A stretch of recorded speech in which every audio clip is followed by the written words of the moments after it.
What you're looking at is the amazing Vizhinjam Port. ये India का पहला deep sea automated port है। इन शब्दों के मायने क्या हैं, वो आप इस वीडियो के माध्यम से समझ जाएंगे। 8,800 करोड़ की लागत में बना ये पोर्ट इंडिया को सालाना करीब 18,509 करोड़ रुपए बचाकर दे सकता है। कैसे? आइए इस वीडियो के माध्यम से जानते हैं। Hello everyone.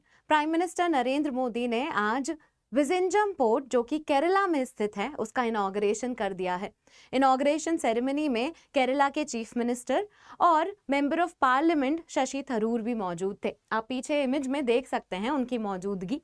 ये अपने आप में इंडिया के लिए बहुत बड़ा स्टेप है। जैसा कि इंट्रोडक्शन में ही आपको पता चल गया कि ये इंडिया का पहला डीप सी पोर्ट है। अब इसका मतलब क्या होता है? What does it mean? देखिए, दो शिप इमेजिन कीजिए। एक शिप जो छोटी है तो उस पर उसकी क्षमता के हिसाब से सामान आएगा। दूसरी शिप जो बहुत बड़ी है और उस पर बहुत सारा सामान, बहुत सारा कार्गो आप लेकर जा सकते हैं। अब लॉजिकली बताइए कि किस शिप का वजन ज्यादा होगा, बड़ी शिप या छोटी शिप? ऑब्वियसली बड़ी शिप का वजन ज्यादा होगा और उस शिप का वजन की वजह से वो पानी में अंदर की तरफ भी होगा ज्यादा, जिसे ड्राफ्ट कहा जाता है।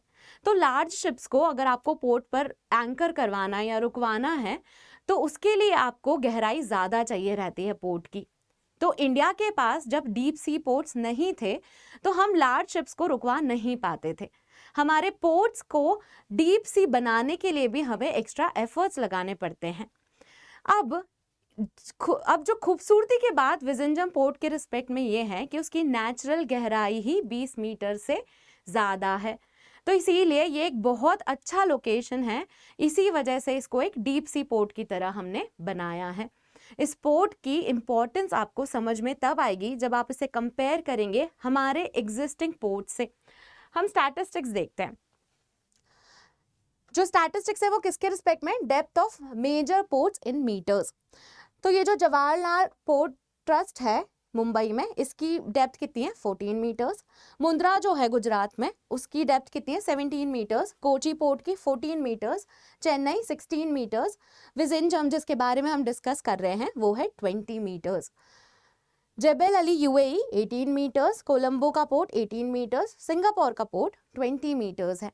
तो आप यहाँ से कंपेयर करके बता सकते हैं कि विजिंजम अपने आप में डीप सी पोर्ट है और इसी वजह से यहाँ पर लार्ज शिप्स का रुकना पॉसिबल है। अब ये अपने आप में इतनी बड़ी बात क्यों है, आइए जानते हैं।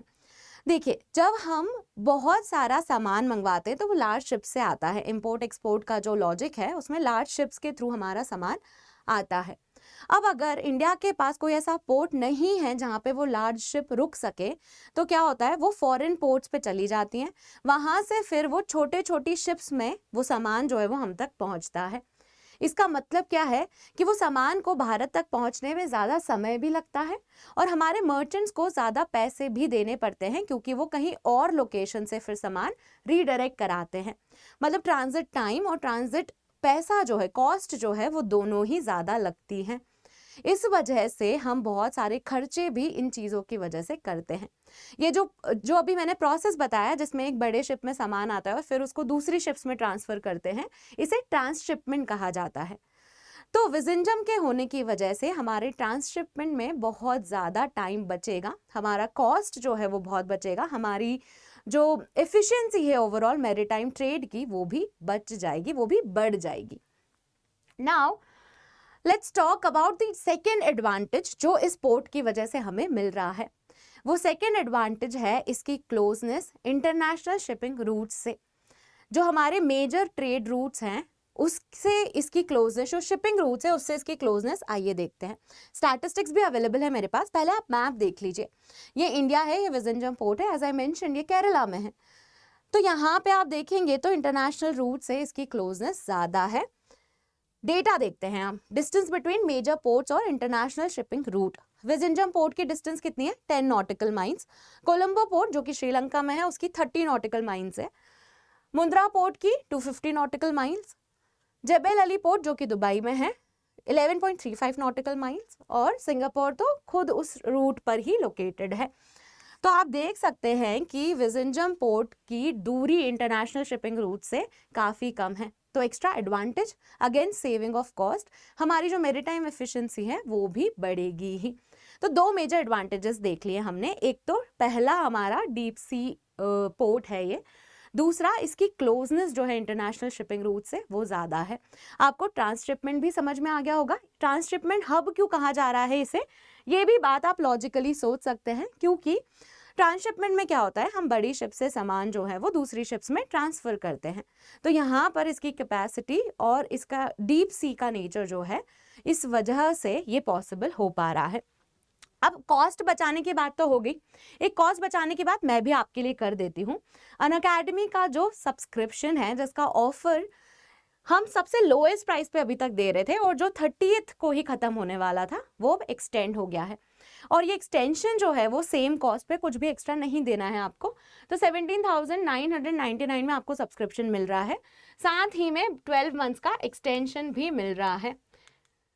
आपको ये ऑफर अवेल करने के लिए मेरा कोड MM05 का इस्तेमाल करना होगा, जिसमें MM स्टैंड्स फॉर मोनिका मानधन्या। इस कोड का इस्तेमाल करते ही आपको ऑफर दिखने लग जाएगा।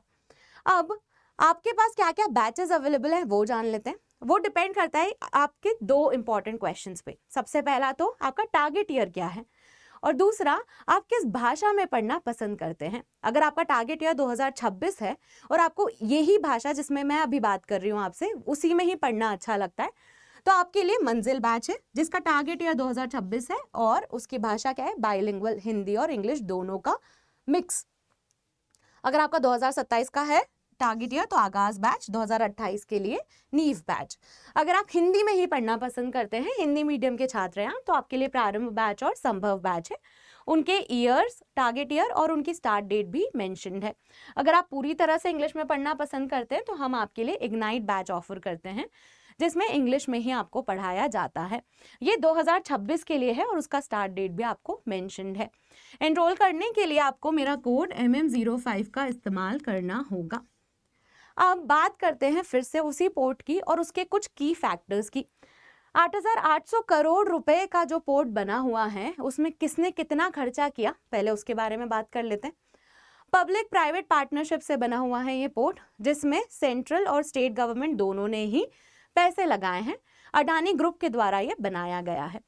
अब इसमें ये जो इन्वेस्टमेंट है इस पोर्ट में, जो केरला स्टेट गवर्नमेंट का है, वो अब तक का सबसे बड़ा इन्वेस्टमेंट है जो किसी भी स्टेट ने किया हो पोर्ट के इंफ्रास्ट्रक्चर डेवलपमेंट में। अपने आप में बहुत बड़ी बात है ये। और यहाँ पर कुछ अरेंजमेंट भी आपको देखने को मिलेगा, जिसमें केरला गवर्नमेंट के पास 61.5% मेजॉरिटी स्टेक है और सेंटर के पास 9.6% स्टेक है। ये जो पोर्ट है उसकी बात हम कर चुके हैं कि डीप सी पोर्ट है, तो उसकी गहराई जो है वो मोर देन 20 मीटर्स है, जिसकी वजह से अल्ट्रा लार्ज कंटेनर वेसल्स भी यहाँ पर आ सकते हैं।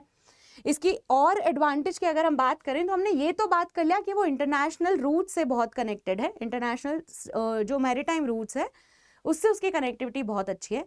पर अगर हम इंडिया की भी बात करें, तो इंडिया के रिस्पेक्ट में भी, मतलब लैंड के बेसिस पे भी इसकी कनेक्टिविटी काफ़ी अच्छी है। कैसे?